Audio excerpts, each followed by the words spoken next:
Hello সবাইকে, sorry Radhe Radhe সবাইকে। তো এটা ছিল কালকের ভিডিও।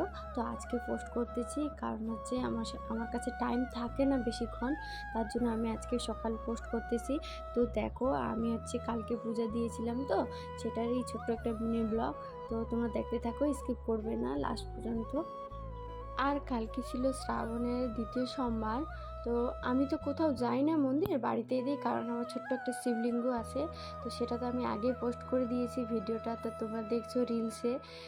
আর দক্ষিণকে নিয়ে কোথাও যাওয়া হয় না, কারণ ও খুব দুষ্টুমি করে, ওকে সামলানো মুশকিল, ওর বাবাই পারে না সামলাইতে। হয়তো বেশি কোথায় বলে ফেললাম। তারপরে এখন দেখো আমি ঠাকুরের বাসন মাজতেছি, আর আমার মুখটা দেখো গরমে শেষ। আর এদিকে ফুলও তো তুলে নিয়ে আসি, তারপরে কাটতেছি প্রসাদ, আর একটু রেডি হয়ে তারপরে দিব পূজা।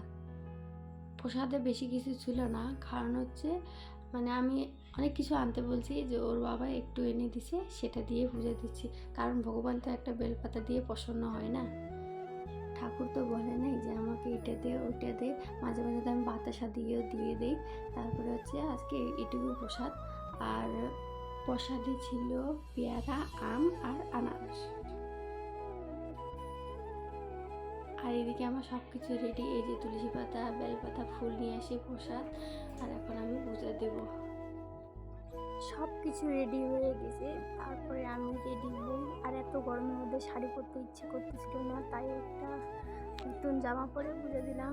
আর কি গরম তোমরা জানো না, দেখো আমি ঘেমে শেষ। আর এদিকে রেডি হয়ে গেছে, এই যে আমি এখন পুজো দিব।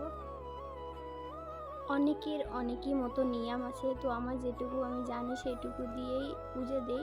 আর ঠাকুর তো বলে না যে আমাকে এত কিছু দাও, তো যদি আমি একটা ফুল বা বেলপাতা দিয়ে পুজো দিই ওইটাই পাবে। তো আমি যেটুকু নিয়ম জানি সেইটুকু করেই পূজা দেই। আর কারা কারা কীভাবে পূজা দাও সেটা আমাকে কমেন্টে জানাই দিও। আর তোমরা এই ভিডিওতে অলরেডি আমার রিলসে দেখে ফেলছো। আর আজকের মিনি ব্লগটা এইটুকুই ছিল আমার। ভালো লাগলে লাইক কমেন্ট শেয়ার করে দিও। তো আজকের ভিডিওটা এইটুকুই, আবার নতুন ব্লগে তোমাদের সাথে দেখা হবে। আর এদিকে আমার পুজো দেওয়া শেষ, আর আমি এদিকে গেমে শেষ। টাটা সবাই।